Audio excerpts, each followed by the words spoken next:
after so many years, I think it's time to set the story straight. My family gathered the evidence, showed different versions of what was going on. This is not a simple case of murder. During the trial, I started hearing Selena's got a secret. Yolanda, it's me, Selena. Can you give me a call? I was scared. I was frightened. She's just a person you can't believe. I knew her secrets, and I think that people deserve to know the truth.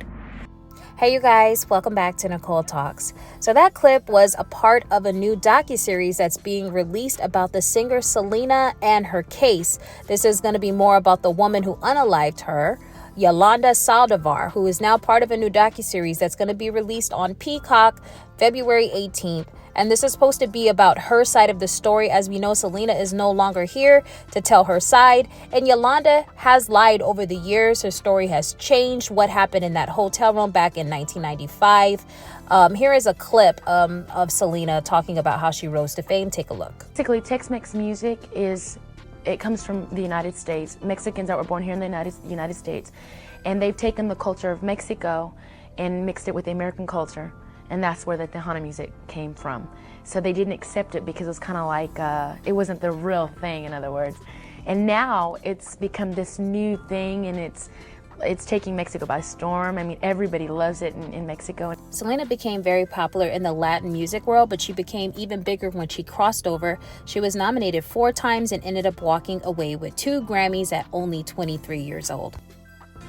Thank you. Thank you very much. Selena released her album Amor Prohibido that went double platinum, and this is what really crossed her over, where she was the face of Latin music.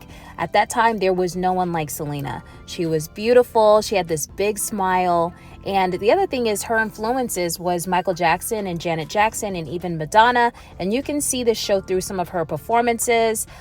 There was just no one like her at the time, and that's what made her unique.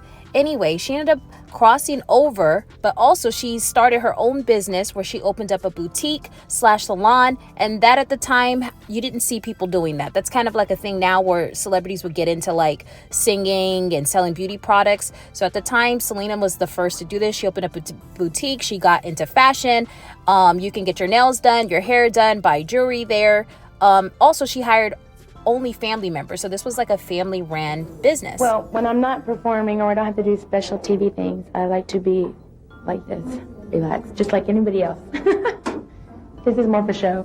So now that Selena has this boutique, this is where Yolanda Saldivar comes into the story. At the time, Selena did not have a fan club. So Yolanda reached out to Abraham, which is Selena's father, and asked if she can make a fan club for Selena and if she can also run it. So they ended up hiring her for that. She also helped out with Selena's boutique. Now, after they hired her, they found out money was missing. They did an investigation and they found out that Yolanda had embezzled over $100,000 from both of Selena's businesses. After they found this out, they confronted her. She was supposed to hand over some documents to Abraham, but Abraham was not able to get these documents from her, so Selena reached out and asked for these documents. Now, the story gets a little weird. Yolanda claims that she could not give these documents to Selena because she had been SA'd in Mexico. Yes, she said she'd been SA'd in Mexico, so she couldn't hand over the documents that day, but she'll set another time and date for Selena to come and get these documents. And that is what brings us to the Days Inn hotel, where there was some type of altercation, obviously, and Selena's life was taken. Now, this is where I feel this lady is lying. She's a sociopath, okay? First, before I get into that, take a listen to this actual 911 call that day. 911 emergency. We need a police officer. Someone's been shot over here at Navigation, Days Inn. At Days Inn? Yes. Okay, what room number? Huh? What room number? She's out here on the parking lot, 158. Okay, who shot her? The lady in 158 shot the lady over here. Okay, is the lady in 158 still there? I don't know. They shot somebody. She's taking off. She's with a vehicle on foot? She's in a vehicle or on foot? They don't know. Well, we need somebody can give us some information so we can get the suspect. I've already got the ambulance and the police over there. They're en route. I need a car. I need a red car. What does she look like? Her name? Yes. Yolanda. Yolanda? Uh-huh. She's a suspect? Yes, ma'am. What's her last name? S-A-L-D-I-V-A-R.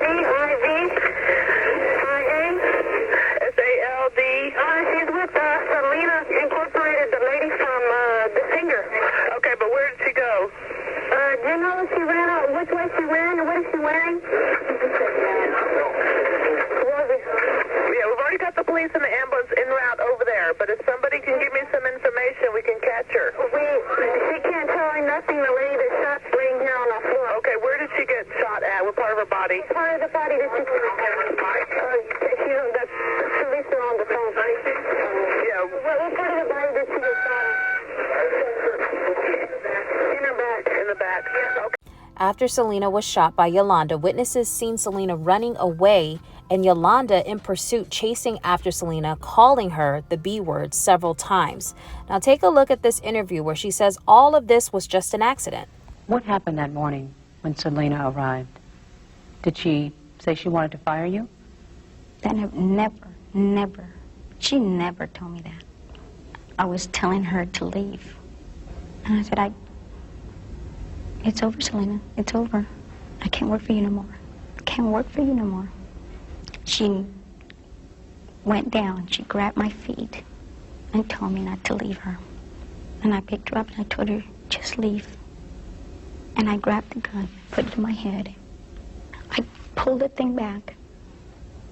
And I said, if you don't leave, I'm going to do it, Selena. And she got up and she says, Mom, we need to talk about this. We need to talk about this. I'm going to close the door. And when she was walking to the door, she was going at an angle. And I told her, don't close the door. And in that instant, the gun went off.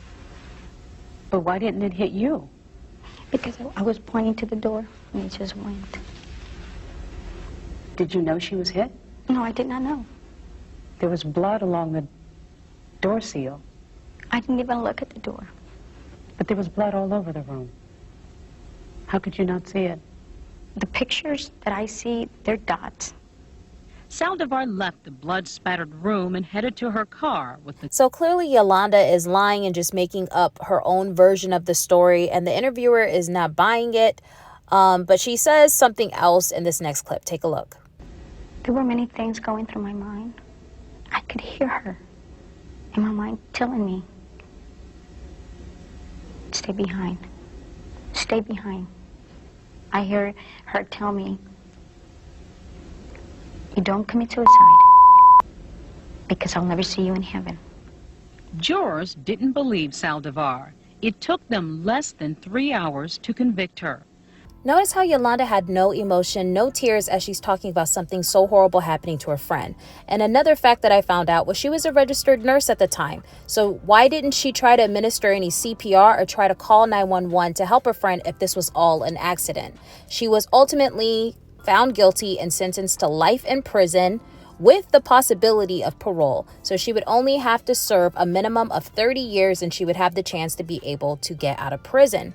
Selena's family chose to have a public funeral so that all of her fans could come out, pay their respects, and say their final goodbyes. They did decide to have an open casket. They had Selena dressed in purple, which was her favorite color, and her makeup was done really well. It looked like she was just sleeping peacefully. So they laid her to rest, and her burial site is really nice, and thousands of people still come out to put flowers and pay their respects to her. Now back to this lying snake, Yolanda.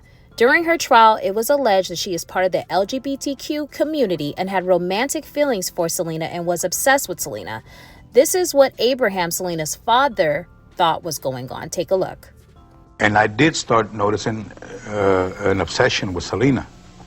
In my opinion, she was living a life through Selena. Here you have a person that's nowhere in life. Right before she killed Selena, I found out that she was stalking Selena by phone.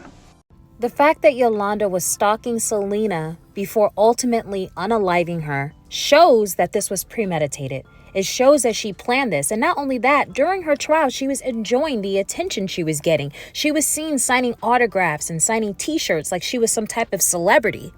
My college years, I had no social life. I had none because I devoted myself through my university, my career, my license. Now it was time for me to have fun. So tell me about your first meeting. I was like meeting Whitney Houston. So Yolanda is up for parole March 30th, 2025. That's almost 30 years to the day that she took Selena's life. And I don't think that she really needs to be out of prison.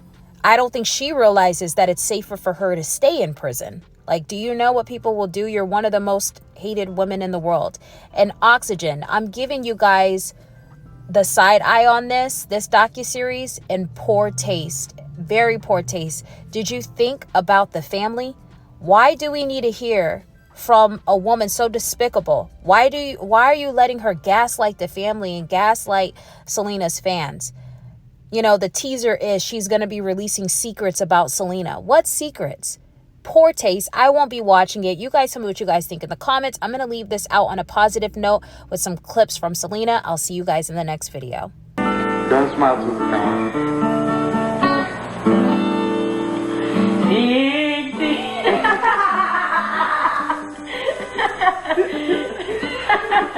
Like I'm trying to play bitty bitty bop bop. When you're gone, how do you want to be remembered?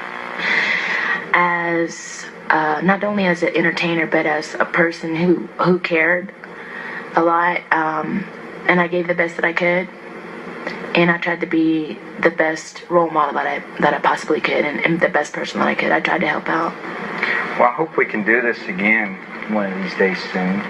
And like I said, you are a role model.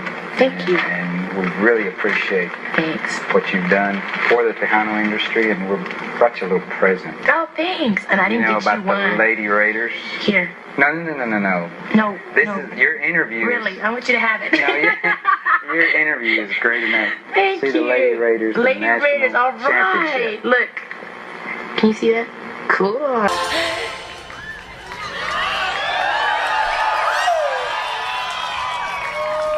Pero